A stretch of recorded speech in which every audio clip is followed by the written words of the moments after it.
Dexamethasone reduces the edema. Bevacizumab or Avastin, the same thing, it reduces the edema of the tumor. It makes the patient feel better. What we need to know is whether it will also help to control the growth of the tumor. And the ongoing trials are exploring that. I'm showing you a very difficult slide to help you understand why we're having this problem. Because what I'm showing you is a slide from an actual clinical study carried out by the Americans. And I'm showing you the slide to tell you why we need good clinical research. Now, that will take some activity of your brains in order to understand why this is so important. The Americans have done studies on Avastin treatment of brain tumors and concluded that it was a very important part, it should be part of treatment, and it was registered for use in patients with recurrent, relapsing, grade 4 brain tumors. What I'm going to show you is that the Americans did a lousy job. They do a lousy job all the time, but also this time.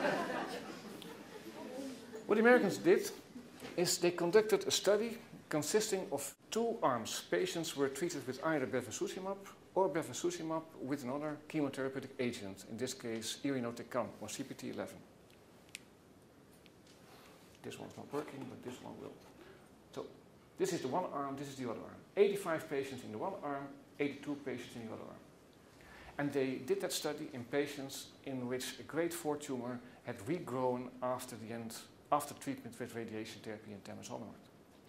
Now, if we look into studies on very active, very aggressive tumors, we have a few ways of trying to look at the activity of the compound, or look at the activity of the drug. We can look at scans. We can look if we can determine if the scan is looking better, or we can, for instance, look at 6 months from now and see if the tumor is still responding to the treatment we are giving. And we have very precise understanding of what we should achieve in terms of response rate, in terms of shrinkage of the tumor, or in terms of percentage of patients still free from progression at 6 months.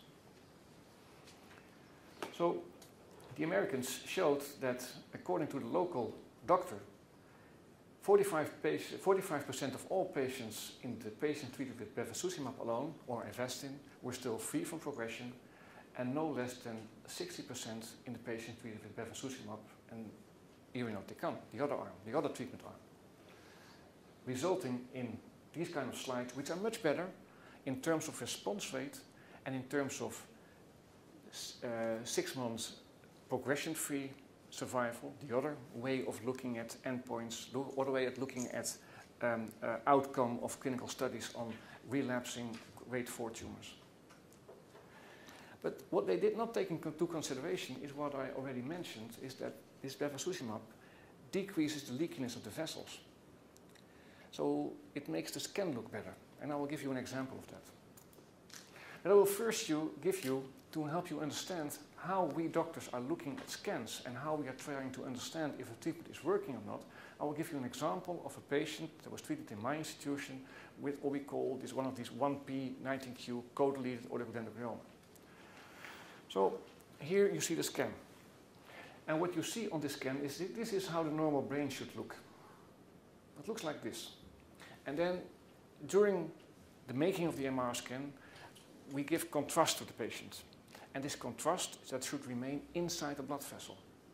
So here you see a tight whiny dot, and here you see a white streak. Those are blood vessels. This is a blood vessel. That's a blood vessel. That's a blood vessel. This is a blood vessel. All blood vessels. But here you see a white area, which is completely different from the area here. This is a piece of metal in the skull of the patient, causing an artifact on the MR scan.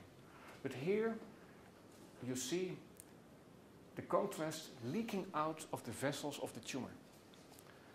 And after 6 cycles of temozolomide treatment, that enhancement, that leakiness of the blood vessels, that contrast is completely gone. This is a very good response on chemotherapy treatment. Now, we have other ways of looking at brain tumors. Another way of looking at brain tumors is T2 images. Forget about the term. just try to remember that there are some MR images which give you a very sharp delineation of the core of the tumor, and we call those the T1 images. There's a T1 image here, with contrast here. But we also do T2 images, and these T2 images are in particularly sensitive and showing you the spread of the tumor. So if we look at the T2 images of this patient, you see how it should look. It's completely the opposite of the other one. It's dark gray, and where we have in T1 water, we have chambers of water inside the brain. We see the water being black on this scan, it's become white on this scan. And here you see a large area which is whitish. A much larger area that's seemingly abnormal as on this other scan. These scans are much more sensitive to the spread of the tumor. And the Americans in that study did not take that into consideration. And just as an example, I give you a patient in which we treated with bevacizumab for one of those very aggressive grade 4 tumors. And we had indeed, after 6 weeks of treatment with Avastin, we had a very nice reduction of the enhancement. But the patient wasn't doing well. So there was something else ongoing. And when we looked at the T2 weight images, and you see here the images before the treatment, and this is the image after the treatment, you see that the area of whiteness has increased considerably. So that means that the contrast scan, which we usually take into consideration when we're looking at the outcome of our patient, didn't tell the whole story. And in the American study, this was not taken into consideration. The American study also did not have what we call the right control arm. If you want to make an interpretation of the outcome of a study, in particularly when the drug becomes more advanced and you have more and more the feeling that it is something worthwhile to explore, you need what we call a controlled study. You need to have another study arm which will... 3 minutes? Okay. Gotta hurry. You need a control arm to help you understand what the outcome of your study is.